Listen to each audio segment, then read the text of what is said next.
Yo, what is good YouTube? I am Richie Kim, and today I'm going to be bringing you all the performance review on Zion Williamson's first signature sneaker with Jordan Brand, the Jordan Zion 1.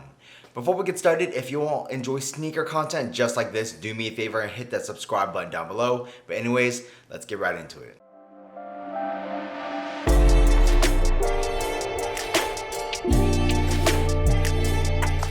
As always, starting off with the traction, the Zion 1 features a multi-directional traction pattern, and on this particular colorway, it is a primarily translucent rubber outsole, and on clean courts, this thing has really good traction. Like, you will be able to stop on a dime.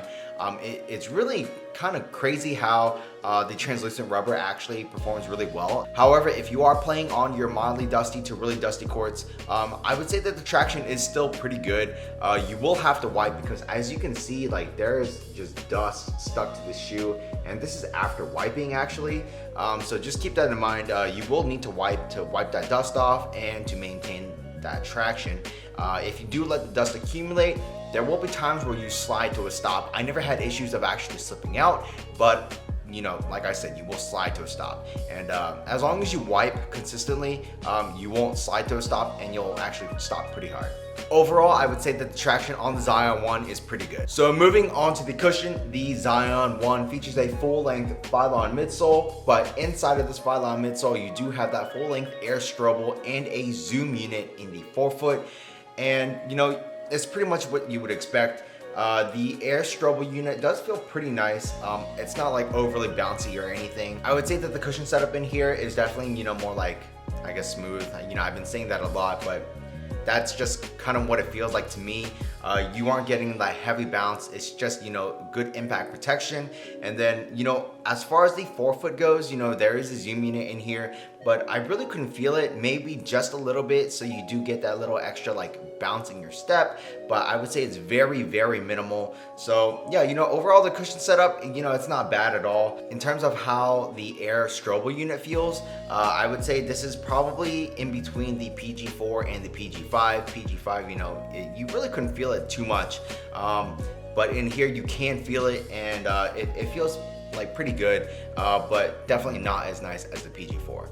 So moving on to the materials, this is where the Zion 1 really skimped out, and the materials on here are very basic, definitely not premium at all. You do have like this really cheap feeling mesh.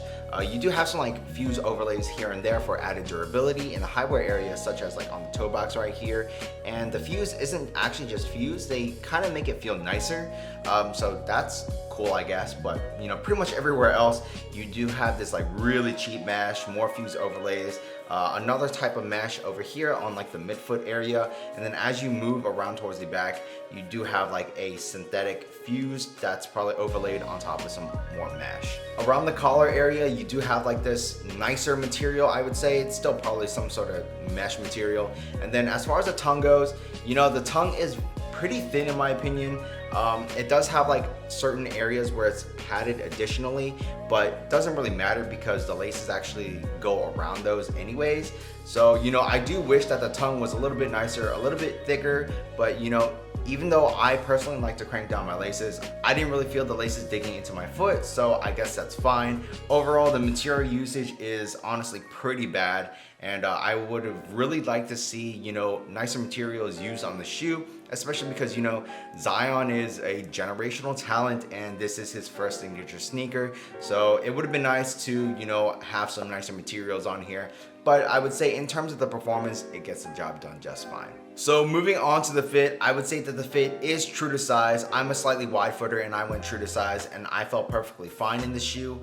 Wide footers to like hella wide footers, try these on in stores if possible. Otherwise, you may want to go up a half size just to be on the safe side. But the materials will break in over time. So if you do go true to size, you might be able to get away with it. Everyone else, true to size is a way to go. Overall, I would say the fit in the shoe is pretty good. Up in the toe box area though, there is quite a bit of excess material, which I think they can really, just do away with. There is like this like bubbling or like bunching of the material up in the toe box area. However, everywhere else, I'd say that the materials do lie very nicely over my feet.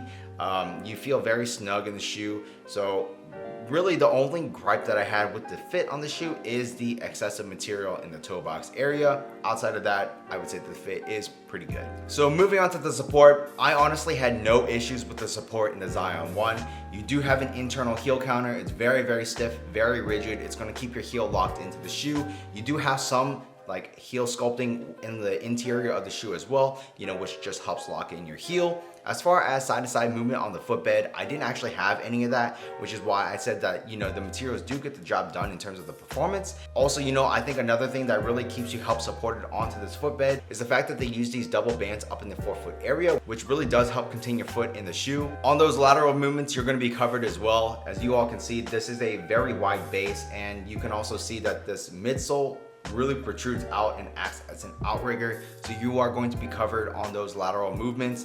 And then as far as torsional rigidity and stability goes, I would say that this is fairly stiff. I'm not sure if there's an actual like midfoot shank plate in here, but this is very stiff for what it is. So overall, the Zion 1 had really good support. The Zion 1 retails for $120. Maybe other colorways will probably be $130, I'm guessing. But for $120, I would say this is a really solid shoe. It's a pretty fun shoe to play in, and I would say that this is a great first signature sneaker. Really the only thing that I really had a problem with in this shoe is just the material usage. They could definitely, used a lot better materials on the shoe. However, everything else on here is perfectly fine. It is a really good performer. Just watch out if you are playing on those dustier courts, you will need to wipe because this thing does pick up dust. If you all are interested in picking up a pair of these, I don't think you'll be disappointed. That's pretty much it for this performance review. If you all like this video, do me a favor and hit that subscribe button down below, and also smash that thumbs up button for me, as it really does help me out. While you guys are at it, check out this video on my left and on my right, and that's pretty much it. Till next time, peace.